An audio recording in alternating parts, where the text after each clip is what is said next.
Moorlands Radio Sport, in association with Leek Building Society.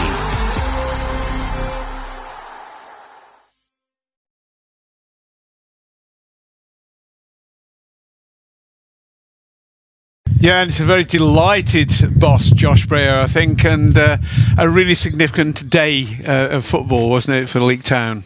Yeah, it's the classic banana skin game whereby you're coming into an environment where obviously the team that you're playing against are obviously struggling, and you come into onto the pitch and it's not very good. The weather today, it's probably one of the very few occasions I can remember where we've been playing in conditions that are particularly windy, and those two things can often make the game a leveller.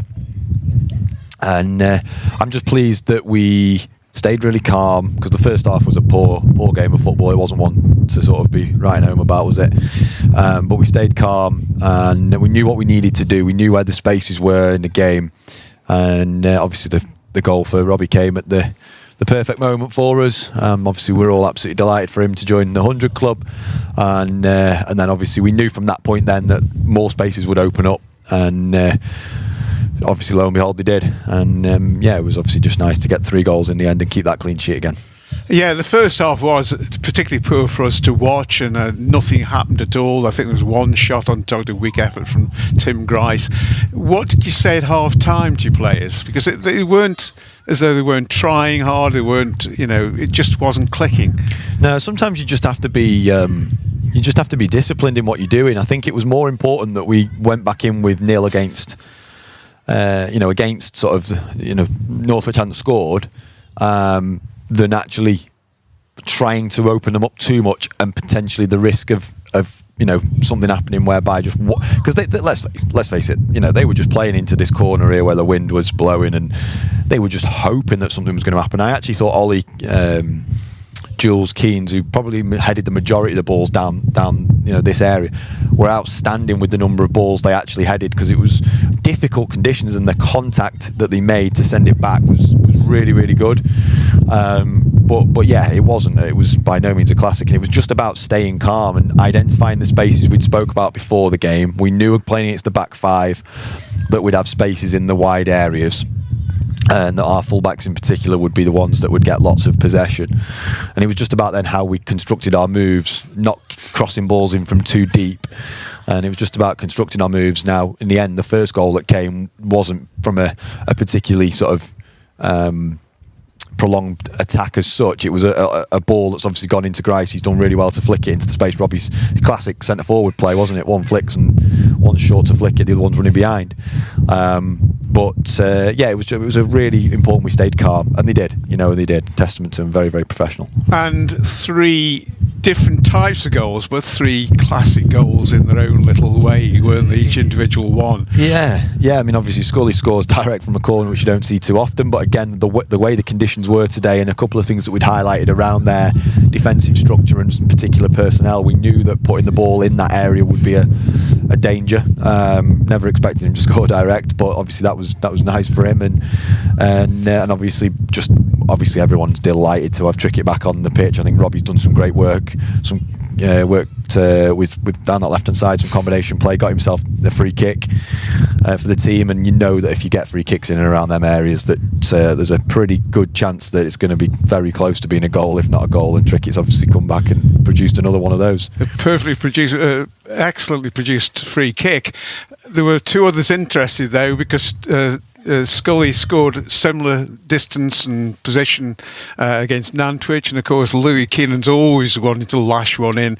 Was it always going to be Dan Trickett-Smith, you think? I thought so, but listen, we leave that to them. I talk openly about making sure we've got a right footer and a left footer on the ball to make sure that the goalkeeper doesn't know, but they very much decide based on all the circumstances they have to factor in, where the wall is, where the goalie is, where the ball's positioned. They take that decision upon themselves. I'd be comfortable with any one of the 3 of them taking a free kick, to be honest. Yeah, significant day, as I said, really, for the play that you had, but also the fact that everything else has gone right for you today, results-wise. Yeah, and again, to be honest, we've spoke very much about concentrating on us, because we've earned that right. We've put ourselves in a position where we don't need to concern ourselves with what's going on elsewhere. But yeah, I believe obviously with the way the results have gone that we've made more ground or taken more points, extended that lead, I should say, on the teams below us. And I suppose again, looking at the game next week now against Prescott, it gives us that opportunity to attack that game. I think I spoke last week about risk reward with the Linnets fixture. And very similar now, it gives us that opportunity to, I think, take the risks to try to win the game, knowing that we don't need to win the game, but we want to go and win the game of football and increase that lead further. And expectation, you've got to really manage that now, haven't you, both for yourself and for the supporters?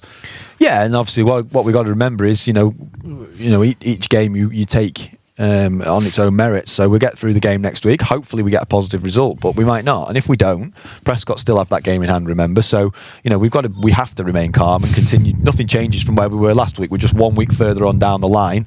And the process hasn't changed. It remains the same. Each game we've got to try and win. And we'll always set up to try and win. We've got enough talent to win, and that's listen. They're not going to lose focus going into a game like next week. A first v second or whatever it is, first v third, first v second game. So they'll be very, very focused going into the game for sure. You've got the great luxury really of having players in nearly every position that you can swap them around, you can substitute, and it makes no difference whatsoever to the quality of your side. Yeah. Do you fear with the transfer deadline coming that you may lose a fringe player, or is everything very happy in the camp? I think at this stage of the season, given where we've been, the group's been together. Obviously the boys that we've recruited later on down the line, aside, the rest of the group have been in for the season as a whole, and I think that they would want to be part of helping us to try and hopefully achieve that promotion and winning the league. That's obviously something that we've worked incredibly hard for up to this point. I think players would want to be around for that. I'm sure that would be the case. So I think at this moment in time, I completely agree with you. The squad's in a fantastic space. We were without Lucas today, who was away.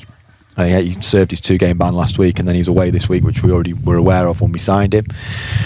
So he comes back into the fold next week. So we've got a fully fit squad of 18 players to choose from, with a plethora of talent, and as you say, in across the whole team, really. From a positional point of view. So I think probably at the back we'd maybe be a little bit short if we were to lose at one of the back four, but we can't ask for much more in terms of the group of players we've got. They're an incredibly talented bunch, and very, very level-headed as well. And as ever, it's going to be a great weekend for you. You can go away and have a nice, happy pint, knowing you've done well in the match. Yeah, we'll all enjoy our Saturday night for sure, and the rest of the weekend, and then we'll be starting to look at obviously Prescott, ready for a big game next week. Thanks very much, Josh. Cheers, Dave. Thank you.